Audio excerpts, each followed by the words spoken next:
Alhamdulillah, Rabbil Alameen, Akibatun lil Mustaqim.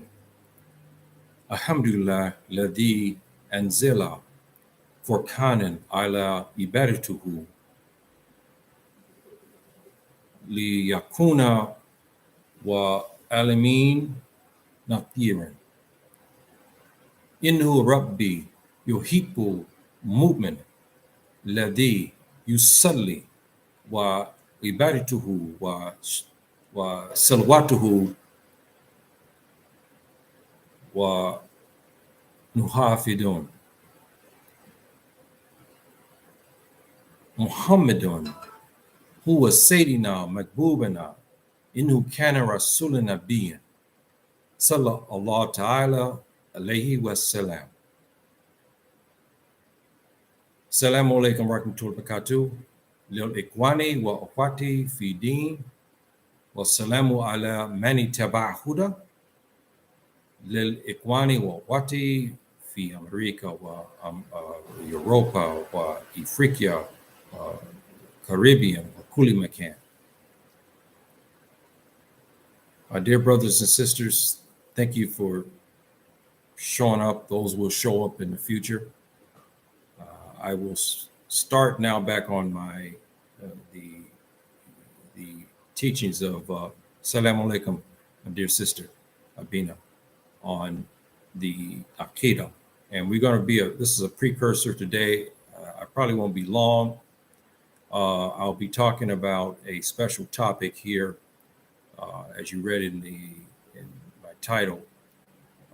It's important because since the Qur'an Kareem today is not being read by the Muslims.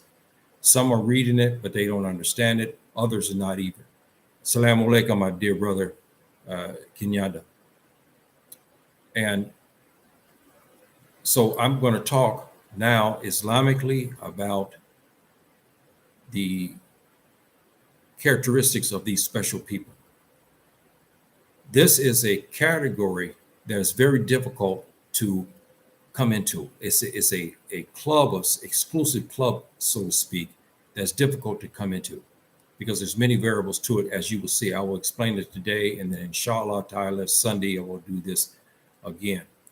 But I wanted to talk to you today about this because we're going to move into a section of Iman, of the Aqidah Islamiyah. We'll move into an area now where we're talking about the words of Subhanahu wa ta'ala. And I have been talking about this type of thing for a long time, and I'll get to that part, inshallah, next week, because how important it is. One is to learn the words, but not to misrepresent his words. There's penalties for this, and how we're supposed to promote the words of Subhanahu wa ta'ala. And it's important that we as Muslims understand that, and that we try our best to learn his book, because it's being put back by the burner. The Muslims who say they're Muslims, but they don't read the Quran. Some read it, as I specified many weeks ago. I've been on this for a long time. Many Muslims don't read it until Ramadan. Some don't read it at all. And I contend that a Muslim who does not read the Quran at all, period, cannot be a Muslim. Because what did he submit to?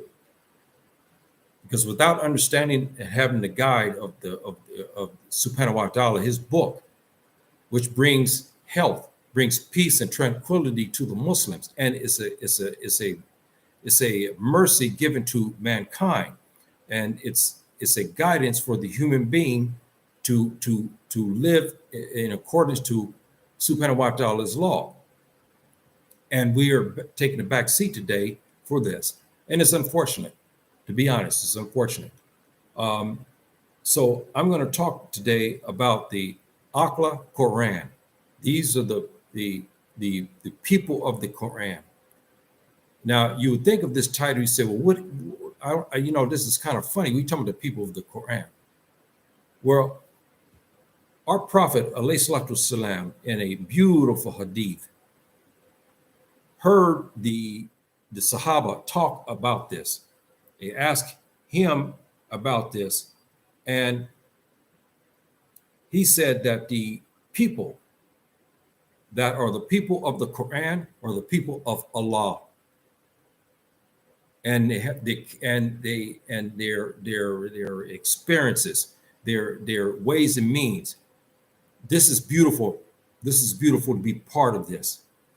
And he went on to explain in this that the people in it are a special class. And he says, Hum Aqla Qur'an, Aqla Allah. Yes, that's what he says. This is our Prophet, alayhi salatu wasalam, talking in response to the Sahaba who was asking him a question about this issue. And who are these people? So he goes on to further explain about, again, the people of the Quran. And the people of the Quran are a special class of people. And it's not necessarily what you would think in some regards, because again, we have many people today who take on the Quran, but they don't really read it. They don't really understand it. And some actually take the Quran and use it as a vehicle to trick other Muslims in masjids and so forth and so on, to disguise themselves, when in fact they hate the Muslims. We call them the Khawarij, and the Khawarij are these type of people like this. And so just because a person, you hear a person say, I'm Hafiz in the Quran, I mean, I memorized the Quran, you have to ask the question, is he a part of this? Because a person who memorized the Quran Kareem but don't implement what he has read, he is not part of that. As a matter of fact, there's some things in the Quran talking about this issue, but I won't get into that right now. And so our Prophet go on to talk about these people. He talks about how these people protect the Quran. They protect it. And these people are the guardians of the Quran, and they're the guardians of the word of the Quran, and the orders and the demands of Subhanahu wa Ta'ala. These people profess it, they talk it, they read it, they act on it. So when he walks down the street, as I told you before about these special class of people, of Muslims, these people by the way they act. There's something about them that they have. There's a difference about them than the regular Muslims. You see something about them that's different. Their aura about them is totally different, because why? They have consumed the Quran, and Subhanahu wa Ta'ala has blessed them with a certain type of appearance, and he's allowed them to use the Quran for the betterment of the human beings. Unfortunately today, these people who do this are fought tremendously by the enemies of Islam and by the hypocrites of Islam. They fight this class of people. They fight. Now, what we have today is we have, even in Muslim states, but I'm going to say something to you right now. Some of the best reciters who win most of the competition are here in Morocco. That's right. Because here we have a lot of schools. We have a lot of training in the Quran. We have a lot of that. So therefore, there's a lot of recitation here in the Quran. I'm talking about from young boys up to grown-ups. And Morocco, the Moroccan people win this a lot. Okay, win these awards, for best recitation of the Quran. So, but unfortunately, we have a lot of people who are memorizing the Quran, but they don't implement it. And so this is a hypocrisy that subhanahu wa ta'ala does not like, and it's dangerous. So our Prophet ﷺ goes on to talk about the special characteristics of this person. Their morals, their character, their being is special. When they walk down the street and so forth, they're meticulous about not making sins, meaning with their eyes, with their hand and heart. And we're human beings. This is very difficult to do because as human beings, there's things that you're upset over. There's things that just happen. There's the shaitan who comes to follow you, to tell you to do things wrong. You have all this, and he puts things in your mind to tell you to make bad things, or you walking down the street, you get ready to go to the masjid. Here's a beautiful sister walk past you, a Muslim sister. She walks past you. She's gorgeous. And you know the rules, what our Prophet has laid down. You can look one time, which is normal. But the looking is gaze, not stare her up and down and so forth and so on. No, you see, you acknowledge, and you move away. Because the second one you look is sinful. The third one, now the devil is in between you and this woman, and he's going to tell you things, and you're going to sit and you're going to stare and you're going to think about her. This is not right in Islam. She's not your wife, so you cannot do this. So the person that's part of the people of the Qur'an is one, he has memorized the Qur'an. This is very difficult. Some people, it takes many years to be part of that. This is one of the conditions. And most of us, even me, have not fulfilled that. It's very difficult to memorize the Qur'an, especially when you get old like me. Very difficult. It's not easy. You can memorize things. In my case, I memorize things, but I more or less analyze and I use reason and I use that to study law and also to teach and guide. But as far as memorization, I don't have a lot of it. Here in my house, my wife she's got many what we call that under her belt. And even she's been trying to memorize for many, many years. It's not easy to memorize the whole book, the Qur'an. It's very difficult.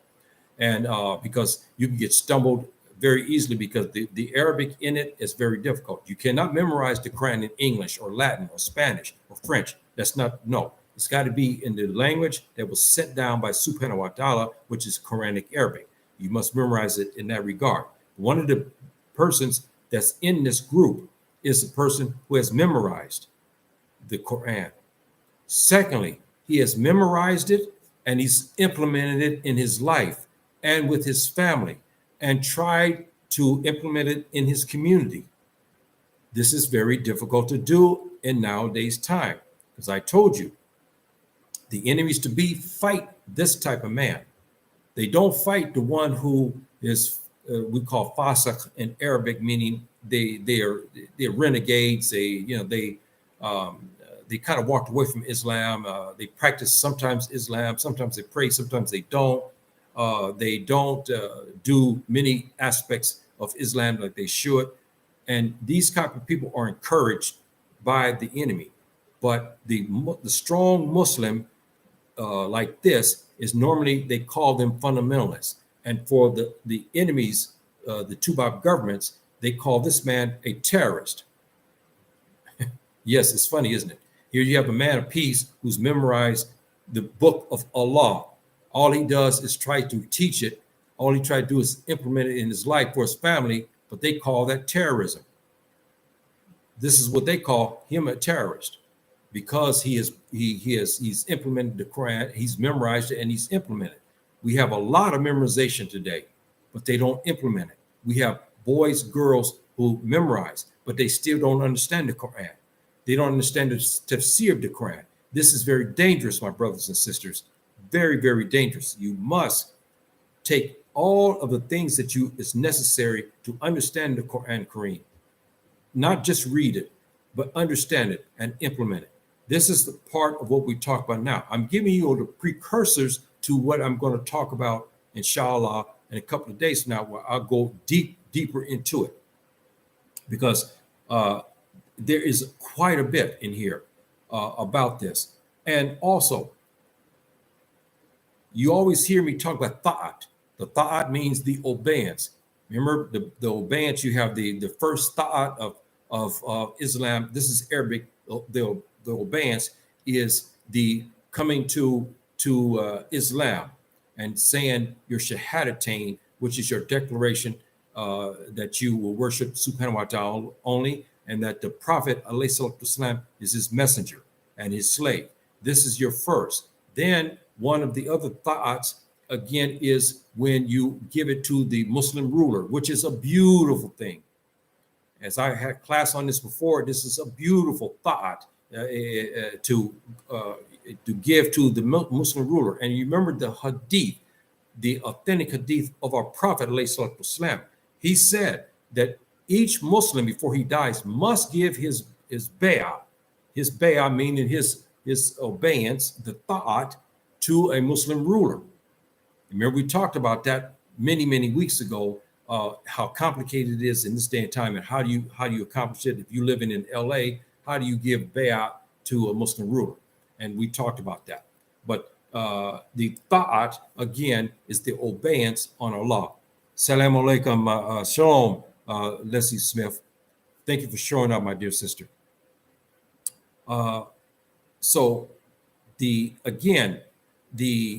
Muslim who takes this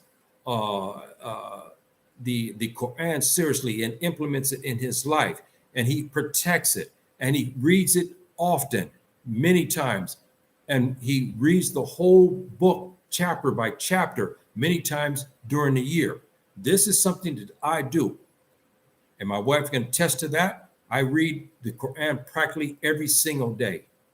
I implement it in my life, and I use it in my prayers.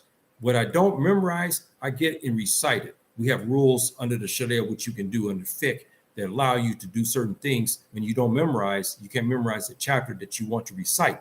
You can have it and recite it, but I implement it and I use it in my morning prayer before the Fajr prayer, which is the first prayer, an hour, maybe 2 hours before I get up, and we have what is called tahajjud prayer, where you pray certain units of prayer, and you ask subhanahu wa ta'ala, and we have hadiths to reaffirm that subhanahu wa ta'ala comes down to listen to the person who is making this particular salat, because it's very difficult, especially in the winter when it's cold. Everybody's sleeping. You get up hour, 2 hours, you come and you make two units of prayer, and then you give what is called the taslim, when then you finish the prayer and so forth and so on, and you do another another 2 units. And for the Muslims who don't understand that, it's a class in itself. But subhanahu wa ta'ala comes down and listens to that. I read and use the Qur'an for that as well. So I recite it, and then I use that. So the person who is part of this is subhanahu wa ta'ala looks at him as his people. That means that this is something subhanahu wa ta'ala knows these people, because they are a special class of people. This is why each one of us should strive for this. And while I'm thinking about this, even the Hebrews, they should master the Torah. You should master it. That means you read it. You mean all aspects of it, even the Sharia. The Sharia is the law. You should master all of it. If you say you're Hebrew, you should master it. Same with the Muslims. You must master the Qur'an.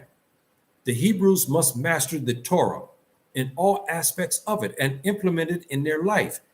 It's okay to say that you're Hebrew, but if you don't have the aspects of the Hebrewism, and you don't understand, to Judaism, and you don't understand this, you're in trouble, because you're not hypocrite, but you're falling short. The Muslims are the same way. The Muslims have a guide. Subhanahu wa ta'ala has ordered this. You have a prophet who guides you. But the Hebrews also. In Judaism, they had prophets to guide them, to teach them how to practice, Judaism and to become close to Subhanahu wa Ta'ala. Unfortunately, today, the Hebrews, the Jews fall short. The Muslims are falling short. And we know that because Subhanahu wa Ta'ala has said that, especially many verses, but in particular, in Surah 5, Ma'idah, and the verses of 44 to 46. Yeah, I think it is 44 to 46. Subhanahu wa Ta'ala chastises the Muslims, the Jews, the Hebrews, and the Christians. See, so he lets that be known. The person who is in the Qur'an, who's the people of the Qur'an and part of Subhanahu wa Ta'ala, meaning his special club, because they memorize, they protect the Qur'an. They also have purified themselves, where their sins are really down. This is important. This is very important. These people here, because they are so attentive to the Quran, their making of sins are very low.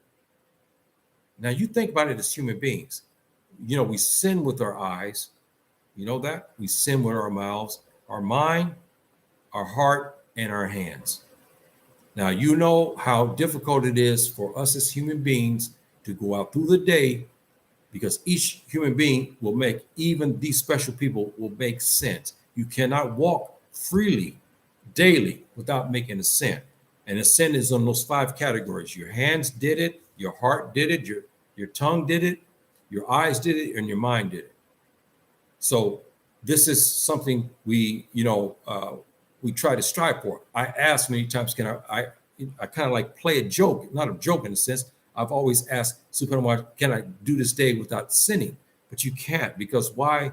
If you didn't, then how you're gonna start? Because you're gonna start thinking that you're better, and that you're one step above all other human beings, and then you start moving towards that you're a divinity, and this is what we have to avoid. We already have this problem with the Tubab, who already thinks of themselves as higher than other human beings, that they're closer to the heavens because they're Tubab. We don't want that as Muslims. See, we don't want that. So we have to be very careful. We have our sins, but we have remedies for that. Now,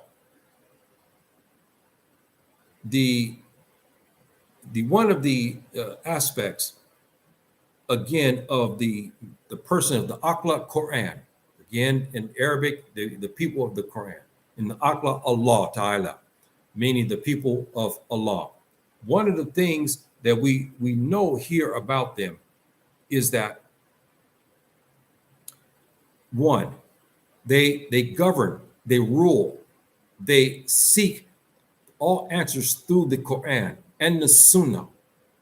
So they judge. If there's a dispute between me and one of these brothers, they go to the Quran and to the messenger, alayhi salatu wasalam, for their answer. They don't take it to the Western governments. They don't take it to Judaism. Not to Judaism, but they don't take it over to communism and so forth and so on. They take this to the Quran and to the Sunnah of our Prophet, alayhi salatu wasalam, and try to find a remedy from there. That's one of the conditions of these people that are like this. And one of the aspects of them as well is that they have received mercy from Subhanahu wa Ta'ala, because when he lets you memorize his book, he's giving you a mercy, because while you in a special class, it is difficult to memorize the Quran. It's very difficult to memorize all of it. If anyone picked up the Quran and you look how many chapters it is, it's a lot. It's difficult, but it can be done. It can be done. Persons like me, older persons, is far more difficult than some of the young brothers and sisters, because when you get older, it's not as easy to retain. But I retain a lot of it. But I specialize more in acting on the Quran and teaching it, and it's not only that, but giving rulings and helping to explain rulings in Islam. This is my thing, that that I'm good at. So I write a lot about the issues. I'll take an issue in the Qur'an and I'll explain it by the tafsir. And speaking of this, one of the things that the people of the Qur'an they do, the Qur'an, is they don't misrepresent subhanahu wa ta'ala. This is important, my brothers and sisters. None of us, Muslims, Hebrews, or Christians, should misrepresent subhanahu wa ta'ala. Don't do it.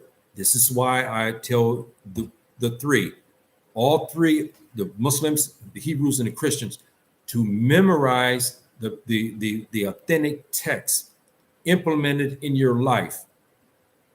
Don't misinterpret the words of subhanahu wa ta'ala and learn your religion, because this is what is required of you. Now, of course, we know there's the Sharia, where we know that that Islam came and it abrogated all other religions. And many Jews and Hebrews, they don't like to hear that, because they say, well, I don't know about that. But you got to go back to the 5th century or so, in the 7th century, when the word came to the famous Jewish rabbis.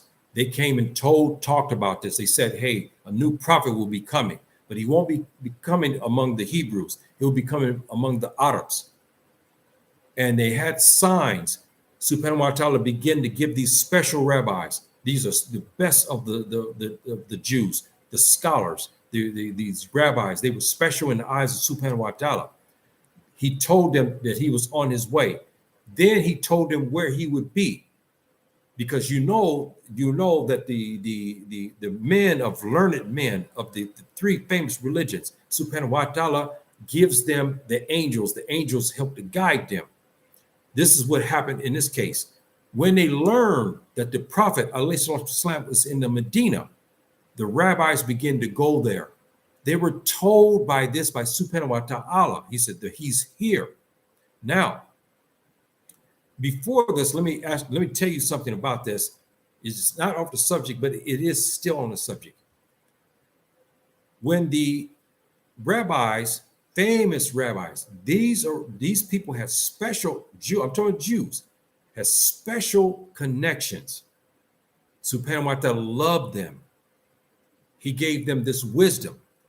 And so what happened was, when the prophethood was being explained, and they knew that a prophet was supposed to be it, when they came to him, they asked him certain questions only the prophets know. Because why? The answers come directly from Subhanahu wa ta'ala. They're not in a book. They're not among the masses. You cannot get the answer. They're held secret. Subhanahu wa ta'ala knows, and the selected rabbi knows. So they questioned our prophet about this particular question. He had to answer it. And so he went and prayed to Subhanahu wa ta'ala to get this answer, to understand it. When he came back to them, I forget how many days it was, like 10 days or a week, something like this, I can't recall. He was struggling because the prophet was worried that he was not worthy of this. He had a little bit of doubt, because he could not answer this question right away. He had to now put complete reliance on this with Subhanahu wa ta'ala. This is what made him the prophet, alayhi salatu wasalam, the last remaining prophet. So he gave himself, he said, okay, Subhanahu wa ta'ala, I will put my full faith.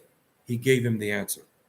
After he gave this declaration, and Subhanahu wa ta'ala gave the answers, he went to the rabbis, the famous rabbis, and told them the answer.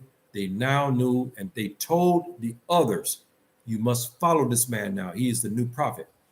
But many of them didn't anyway. We know the history behind that. But our brothers and sisters who are part of this Qur'an, Subhanahu wa ta'ala, people of Allah, people of the Qur'an, are a special class. They have the Qur'an in their heart. Their implementation is here on the hands. The implementation is also from the tongue. The implementation is in the mind as well. These people are special. These people have a special covenant with Subhanahu wa Ta'ala.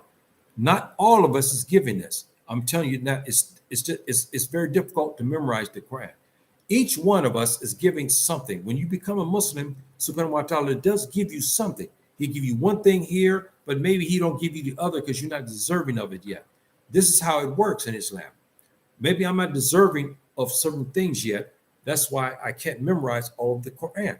But he's given me many other gifts and many things that I'm thankful for. But as far as memorizing, I have not been able to do it yet. It's not easy for me to do it. Now, also, here's one thing too that we have to be guardful. The Muslims is the corruption in the land. The people of the book fight this. They talk against it. And they help the people to keep the people from falling into it. It's very difficult today in modern times because we have corruption in the land everywhere on this earth. It's everywhere. Even in the most stringent countries, you still have some corruption. And the Qur'an, Allah, the people of the Quran and Subhanahu wa Ta'ala, they fight this. They talk about this. They try to help the people to stay away from it. They try to bring the people back to the right way. We call Siratal Mustaqim, the right way, the right path to going to Jannah. And they fight this. Because of their strong worship and stuff like that. Subhanahu wa Ta'ala has given this special talent. So they go to the people to get them away from smoking, get them away from drinking, get them away from fornicating, get them from many different vices that we know today. Okay, and this is their special. They're good at this.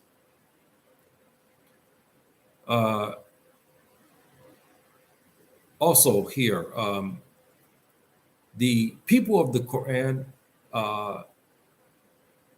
don't misuse the words of Subhanahu wa Ta'ala.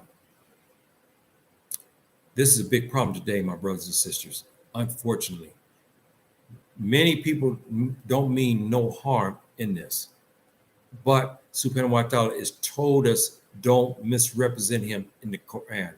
We have a term for this, and it's dangerous, and he'll send you to the fire for it. Don't misrepresent his words, meaning the Quran. This is why you hear me stress to the Muslims, you must learn the book before you go out there to talk it. You cannot, it's not easy. And this experience is lifetime, not one day or 1 year. It's a lifetime. It's studying all the time and having the right guidance to study. Now, once you have certain basics and you have mastered many books, now you have a little bit more leeway because Subhanahu wa Ta'ala is giving you more wisdom to decipher and to explain the Quran to the people, to make it easy for them to understand. We have brilliant scholars, okay, but they can't relay this message to the people because of their style. We have other people who are not as intelligent or have as much knowledge in Islam, but they have a way to bring the people, to Islam and to the right way because the way they teach that, we know that. And so the Muslim who is part of the Quran, he does not misrepresent the words of Subhanahu wa Ta'ala, and that is important. I'm gonna tell you right now, it's important not to do this. And I'm a stickler about this because we have this happening today a lot. We'll have verses of the Quran and people, the brothers don't mean no harm. I know that, but they still misrepresent the words because what they have said from their mouths, the tafsir of what they were talking about the verse was wrong. That's misrepresentation of that. And there's a term for this, corrupting the word of Allah. It's a serious matter. Even though you didn't mean this, but it is the way it is. It's very dangerous, my brothers and sisters. Very dangerous. Okay. I'm over here looking at because there's many brothers who wrote about this here. I know many people ask the notes. They try to figure out. They see me look over here when I'm reading, and I'm looking here when I'm doing my when I teach or class like this. I have notes here and everything like this, and what makes it more harder because I'm translating this. As you can, I don't know if you can see this. This is I don't know if you can see this. This is the Arabic here. See, this is the Arabic. So I'm looking at this and I'm going down the road of the book here. So I'm looking and I'm translating as I go to explain to you in English. And so this is why you notice I look over here because this is my notes. And my notes are in Arabic and so forth. But my brothers and sisters, I want each one of you to strive for this, to be part of this special class. And let me say this to you. When I first read the Qur'an, it took me, can you believe this? I'll say this, 1 year in Arabic. It took 1 year. I struggled. I cried many times. Sometimes I was so frustrated. I couldn't understand why I could not read it. And I struggled and I struggled. And I had a very wise scholar when I was in Sudan explain to me about this. He asked me a famous question. He said to me, and I explained this to you before, this is the people of the Qur'an. This is the people of subhanahu wa ta'ala. He asked me a very important question. He said, Yahya, which one do you want to be? Do you want to be part of the people here where people invite you to weddings? They invite you to outings. They invite you to your house for for tea and cake. They will be buddies with you. They will joke with you. They'll, and so forth and so on. Or do you want to be a learned man where you fall under the command of subhanahu wa ta'ala and you take his religion, strongly, strictly? I told him I wanted that. So he said to me, go to the Qur'an and read it in its original text. He said, you will struggle, you will cry, you will be angry because you have hard time, but it took 1 year. After that, I made a dua to subhanahu wa ta'ala. After I did it, and then it started to become easier. I began even speaking the language and learning it because subhanahu wa ta'ala gave me the rahmah, alhamdulillah, and he gave me this from his mercy. So the people of the Qur'an are like this. They chose a life that the people, I give you an example, like, when I go sometimes, I'm invited sometimes to places, but the people very uncomfortable when they see me. And I know that. And that's why sometimes I stay away because I know this is something that, I know it because why?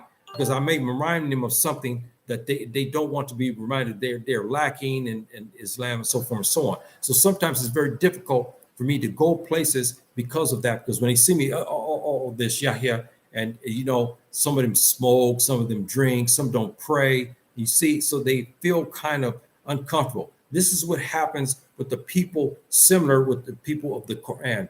The weak Muslims are very uncomfortable around them. The strong Muslims look for them. The strong Muslims want to be around them. The strong Muslims want to have a relationship, a brotherly relationship with them. The strong Muslims, but the weak Muslims, they don't. The modern Muslims, they want to stay away from them, and they are uncomfortable. They don't invite them over to drink tea and pastries. And let me say something to you about this, about the Muslim world, especially here in Morocco. This is famous. People invite you over. I mean, it's not like it is in the United States. Here, you're invited many times, and we have beautiful pastries here. Okay, I mean, beautiful pastries and delicious pastries. And people invite you over after the late afternoon prayer to their house, and you come to drink tea and you eat pastries. The persons of the Aqla Qur'an and Aqla Allah Ta'ala, they don't get invited much to this. They just don't. People just won't invite you. So you have it inside your house. And you don't have many people coming to visit you either. And as the famous Sheikh told me, he said your life will be more seclusive because the people will not fear you per se, but they will not understand you, and because they're lacking in many of the requirements of Islam, so they don't want to be reminded of that. So that's why I don't have a lot of people really come to see me and so forth and so on, because look how I look, and many of them there are modern Muslims today, and they're good people. A lot of them are good. They're not criminals, but they are not. They don't take their religion strongly. So, in a nutshell, my brothers and sisters, I'm going to be closing here. The person, the Muslim, and the Muslimah is the woman. They, again, are a special class chosen by Subhanahu wa Ta'ala. They have memorized the Qur'an.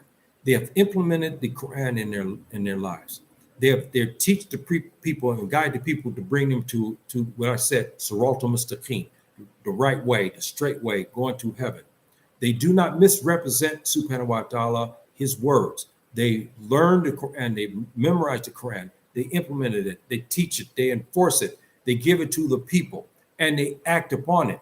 Meaning when you walk down the street, everybody knows who you are. You walk down the street, they have respect for you. Yes, they do. Remember I said, even though they don't invite you over to tea, they don't disrespect you. No. They respect you. They respect you. You see, that's my wife. They give you respect. They give you respect, even when they don't know you. And I'll tell you this, and I get ready to close. One day when me and my wife was going to Rabat, which is equivalent about 4 hours from here. And we took a train. And this particular time, we came back at an hour coming back to Fez, where I live. It was a lot of people, okay? A lot of people. And I don't like to fight the traffic and stuff on cars much. I don't have the patience like I used to. And I had enough when I was back in LA. You know how the traffic is in LA, it's bad. And we have some portions where it's during rush hour, people going home, it's a lot of traffic. So I like the easy way. I'm retired now. I just take a train, let someone do the driving. We got inside the train and it was pretty full. So I stood up. I stood in the back. We have a place there, stand up. So the sister saw me. Matter of fact, there was 2 sisters saw me. They were young sisters. They came over and said, Sheikh, come sit here. You see what I'm talking about? This is how Islam is. They came and they told me to come sit down. Because even though they may be derelict in their responsibilities in Islam, but yet they still respect you because they know perhaps you may be part of the Aqla Qur'an. So they give you respect. This is what I was talking about before. You have that other spectrum too. No, will they invite me over for tea and cake and pastries? No, they will not. But in this instance, they showed me respect. And I had others too, the brothers, they do other things to show respect and so forth and so on. So my brothers and sisters, I gave you the cursory things about Aqla Quran and Aqla Allah, the people of the Quran and the people of Allah. They are the same. And this is coined by our Prophet ﷺ. Next time, inshallah ta'ala, I'll go deeper into it and we'll talk about, because there's a lot of things here about these people and you should know.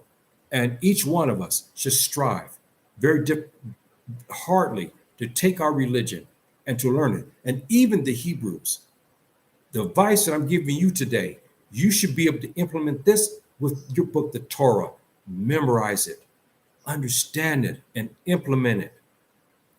In its original text, in Hebrew, there's classes today. The Hebrew is very similar to Arabic because they're sisters and brothers and sisters. You should be able to try to implement that in your life. This is good advice for you too, because many of the Jews today don't memorize the Torah. They, just like the Muslims, they just don't. But if you want to be special, then you should do this. You should memorize the Torah. And the Muslims should memorize the Quran and understand it and implement it. The Jews, the same way. You get the Torah, go to classes.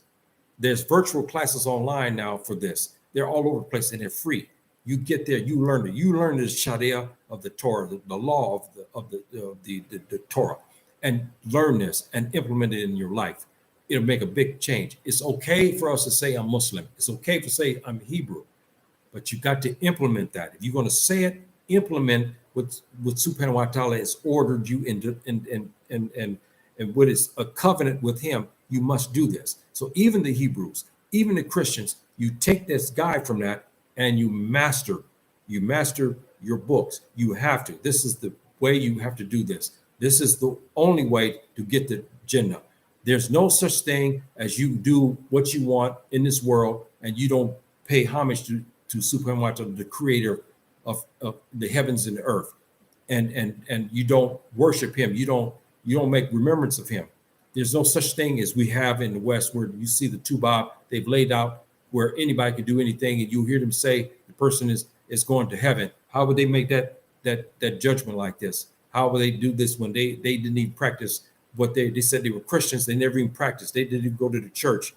They didn't even read the Bible or anything like this. So we have to be very careful, my brothers and sisters. And lastly, on this, one thing that I would say to the Muslims about this, and I'll close. Take the Qur'an, get it, read it every day, even if it's 5 minutes, even 5 minutes of your time.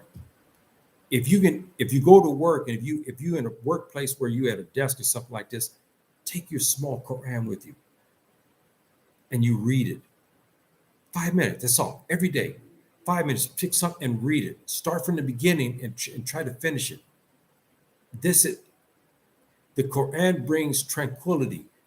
It brings a feeling of health, a good health when you read the Qur'an. Bring this and read it at the work. You have a small Qur'an, you take 5 minutes of it, or when you have your break, you read it. Do this, and you have repetition. Before you know it, you almost finish the book. And then begin to implement the Qur'an. Get to understand the tafsir. The tafsir, which explains the Qur'an. This is important because the Qur'an is not easy, because the Quranic Arabic is very difficult. It's the top of the line, and you can misunderstand something. And when you go to talk, you have just misused a word in there, and you change the whole vernacular structure of the sentence. And that's how difficult Arabic is. It's not like English. In Arabic, you have something, a verb or a word, and by you mispronouncing it, you've changed the whole sentence. So you have to be very careful of that. But you have to learn you have to learn the Qur'an, bring it and learn it and struggle. Yes. And you remember something, the Hadith. Remember this. Our Prophet said that when you, as a non-Arabic speaker, struggle, shed tears because you want to read it and understand it, you get double reward. The persons who are Arabic speakers, they get one. You, as a black man, black woman in America, in the West Indies, you are not a native speaker of Arabic. You get 2 rewards.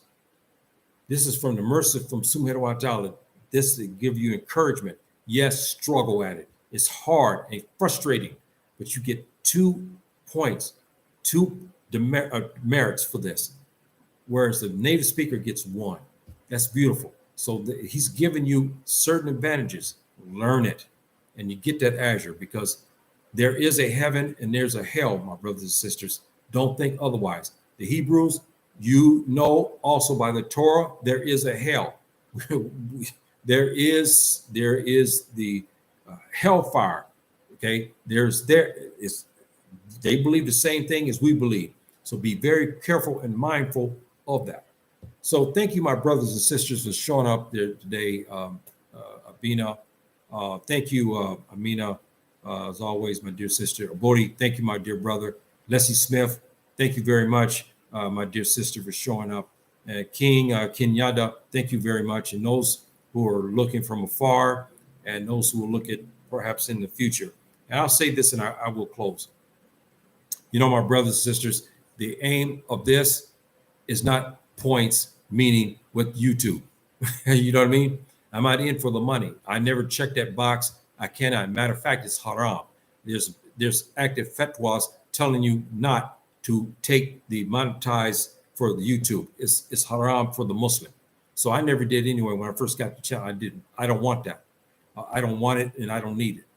Anybody can need money. Yes, it's not that, but I don't want that. My guide is to give something to you, my brothers and sisters. So even if there's only 2 or 3 people, I'm still happy because I please subhanahu wa ta'ala. And those individuals that did see or understood or did the research, I helped them. I'm happy. And that's my guide. So my brothers and sisters, thank you very much. Sister Abina, thank you very much for showing up, my dear sister. And I'll leave you with all the beautiful words from subhanahu wa ta'ala, from our Prophet alayhi salatu wasalam, and the words of Jinnah. Assalamu alaikum, rahmatullahi wa barakatuh.